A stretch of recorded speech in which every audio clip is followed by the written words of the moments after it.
नमस्कार स्टूडेंट। चलिए तो अब बात करते हैं आज की नेक्स्ट क्लास के बारे में। इससे पहले की वीडियोस में हमने आपको हृदय की कार्य विधि समझाई थी, किस प्रकार से हृदय हमारा काम करता है। तो उसी के आगे की ये नेक्स्ट क्लास है। इसमें हम बात करते हैं रुधिर वाहिनियों के बारे में। रुधिर वाहिनियाँ कितने प्रकार की होती हैं, क्या क्या उनके कार्य होते हैं, और पढ़ेंगे पादप में परिवहन किस प्रकार से होता है। तो जो रुधिर वाहिनियाँ होती हैं वो आपकी होती है तीन प्रकार की। एक होती है आपकी धमनियाँ, दूसरी होती है आपकी सिराएँ, और तीसरी होती है आपकी केशिकाएँ। हमने यहाँ पर पॉइंट टू पॉइंट और एक दूसरे को कंपैरिजन करके पढ़ा है। तो देख लेते हैं धमनियाँ। जो धमनियाँ होती हैं वो हृदय से रक्त को अंगों तक ले जाती हैं। याद रखिएगा, यहाँ से पहले क्वेश्चन आए हैं कि निम्न में से कौन सी रुधिर वाहिनियाँ हृदय से अंगों तक रक्त को ले जाती है, धमनियाँ, सिराएँ, केशिकाएँ या इनमें से कोई नहीं। तो इस प्रकार से यहाँ पर क्वेश्चन बनेंगे। एक एक फैक्ट को आपको नोट करते हुए और याद करते हुए चलना है।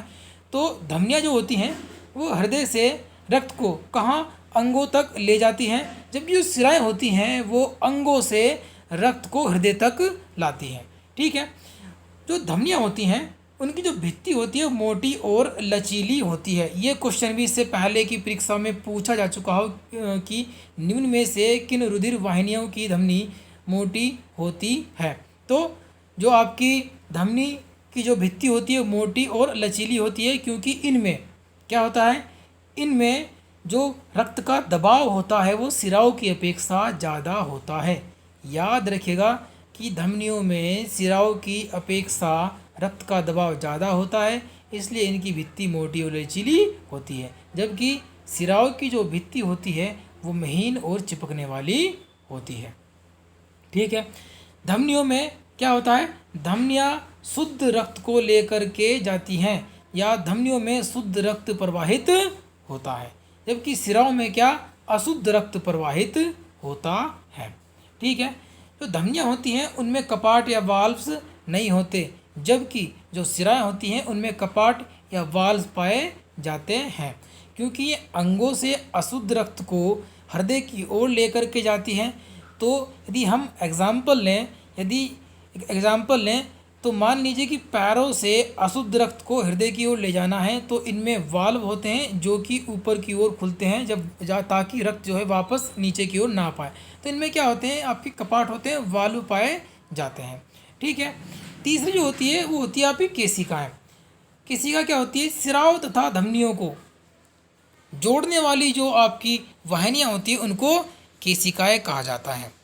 ये रुधिर प्रवाह की जो गति होती है इनमें बड़ी ही कम होती है। एक डायग्राम के माध्यम से यहाँ पर दिखाया गया है कि यहाँ पर ये आपकी धमनी है, ये आपकी सिरा है, और बीच में आपकी क्या है, केशिकाएँ हैं। तो धमनी और सिराओं को केशिकाएँ जोड़ती हैं। तो ये थी आपकी रुधिर वाहिनियाँ। तीन प्रकार की होती हैं, धमनियाँ, सिराएँ और केशिकाएँ। एक और आपका जो आपका सिलेबस है उसमें जो आपका ट्रांसपोर्टेशन है, आपका वहन है, उसी के अंतर्गत हम एक चीज़ और पढ़ते हैं, वो है आपकी लसिका। महत्वपूर्ण है यहाँ पर लसिका। ये एक अन्य प्रकार का द्रव होता है जो वहन में सहायता करता है। ये एक रुधिर के प्लाज्मा की तरह होता है। ठीक है। इसमें WBC वाइट ब्लड सेल्स पाई जाती हैं। इसमें RBC का पूर्ण अभाव होता है लसिका के अंदर। ठीक है। WBC में लिम्फोसाइट की संख्या सबसे अधिक होती है, या कह सकते हैं कि लसिका में लिम्फोसाइट पाए जाते हैं। ये कार्य क्या है इसका, तो ये पचा हुआ जो भोजन होता है जो शुद्राक्ष द्वारा अवशोषित होता है, तो जो उसमें वसा होती है उसका वहन लसिका के द्वारा ही होता है। डाइजेशन सिस्टम में हम इन सब चीज़ों को पढ़ेंगे। ठीक है। और नेक्स्ट देख लेते हैं लसिका के बारे में। लसिका जो होती है वह उत्सर्जित पदार्थों की मात्रा लसिका में क्या होती है, आपकी अधिक होती है। अविलेय प्रोटीन की मात्रा भी इनमें क्या होती है, अधिक होती है लसिका के अंदर। और जो लसिका होती है वह घाव भरने में बड़ी ही सहायक होती है, क्योंकि हमने देखा कि इसमें WBC पाई जाती है, और WBC में लिम्फोसाइट की संख्या सबसे अधिक होती है, और WBC का कार्य है रोगाणुओं का भक्षण करना। तो एक प्रकार से जो लसिका होती है वह घाव भरने में सहायक होती है। यह जैविक छलनी की तरह कार्य करती है। जितनी बैक्टीरियाज होते हैं, जितने आपकी वायरस टाइप होते हैं, वो लसिका से छन जाते हैं। कार्टिलेज, स्पाइनल कॉर्ड और ब्रेन में लसिका नहीं पाई जाती। और शरीर की सबसे बड़ी जो लसिका होती है, जो लसिका ऊतक होता है, वो आपकी पलीहा होती है। यहाँ पर यदि हम लिम्फोसाइट या लसिका परितंत्र की बात करें तो शरीर के अंदर पूरा इसका एक परितंत्र फैला हुआ है लसिका का, जिस शरीर पर अन्य अन्य कई जगहों पर हमारे शरीर के अंदर कुछ गांठें पाई जाती हैं, जिनको लिम्फोसाइट या लसिका गांठें कहा जाता है। जैसे कि कान के बराबर में पाई जाती हैं, पैरों पर पाई जाती हैं, शरीर में कुछ प्रकार की एक गांठ मिलती है, वो आपकी लसिका गांठें होती हैं। तो महत्वपूर्ण है यहाँ से लसिका, ये भी आपका वहन तंत्र का ही एक भाग होता है। चलिए, तो नेक्स्ट आपका हम पढ़ लेते हैं यहाँ पर पादप में वहन। पादप में किस प्रकार से वहन होता है?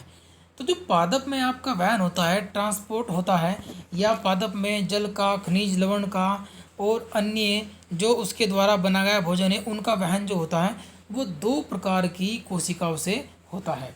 एक तो होती है आपकी जाइलम और एक होती है आपकी फ्लोएम। दोनों ही कोशिकाएं जटिल ऊतक का उदाहरण होती है। याद रखिएगा, दोनों ही कोशिकाएं, चाहे तो वो जाइलम कोशिका हो या फ्लोएम कोशिका हो, वो जटिल ऊतक का उदाहरण है। चलिए, तो देख लेते हैं कि जाइलम यह पौधों के जड़, तना, पत्ती तीनों में पाया जाता है।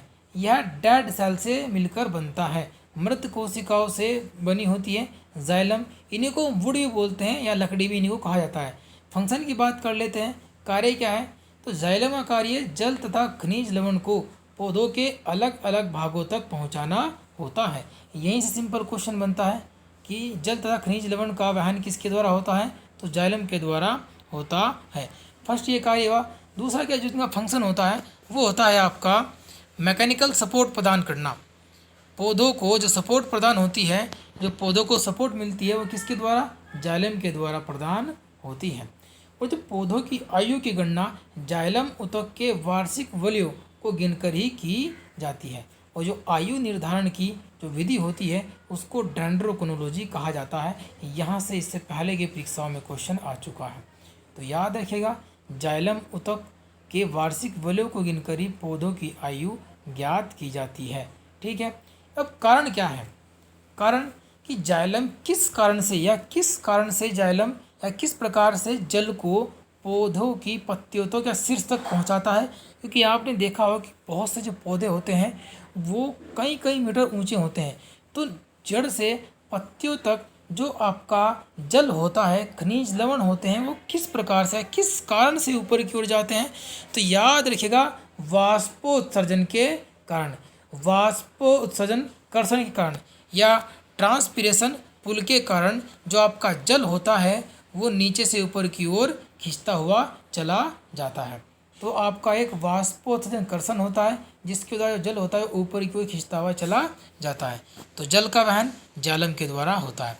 बात करते हैं फ्लोएम के बारे में। फ्लोएम जो होता है वो पत्तियों द्वारा बने भोजन को वहन करता है। इसका वहन आपका फ्लोएम के द्वारा ही होता है। पत्तियों में जो भी भोजन बनता है वह फ्लोएम की सहायता से पौधे को विभिन्न भागों में पहुंचा दिया जाता है। जो फ्लोएम कोशिकाएं होती हैं उनमें जीवित कोशिकाएं होती हैं। अब जाइलम कोशिका जब जल को ऊपर पहुंचा रहा था उसका कारण था वाष्पोत्सर्जन कर्षण, जबकि फ्लोएम किस कारण से या किस प्रकार से भोजन को पत्तियों से वे पौधों के विभिन्न भागों में पहुंचाता है? तो एक मुंच परिकल्पना है, एक वैज्ञानिक मुंच हुए, उनके अनुसार परासरणी दाब के कारण, किस ऑस्मोटिक प्रेशर के कारण भोजन अधिक सांद्रता से कम सांद्रता की ओर बहता रहता है। तो याद रखिएगा, दोनों कारण इससे पहले पेपर में पूछे जा चुके हैं कि जाइलम जल को जड़ से पत्तियों तक पहुंचाता है किस कारण? तो वाष्पोत्सर्जन कर्षण के कारण, जबकि जो फ्लोएम है वह मुंच परिकल्पना या वैज्ञानिक मुंच के अनुसार परासरणी दाब के कारण भोजन जो है वो अधिक सांद्रता से कम सांद्रता की ओर बहता है। और किसके द्वारा? फ्लोएम के द्वारा। तो ये था आपका पादप में परिवहन। मिलते हैं नेक्स्ट क्लास में।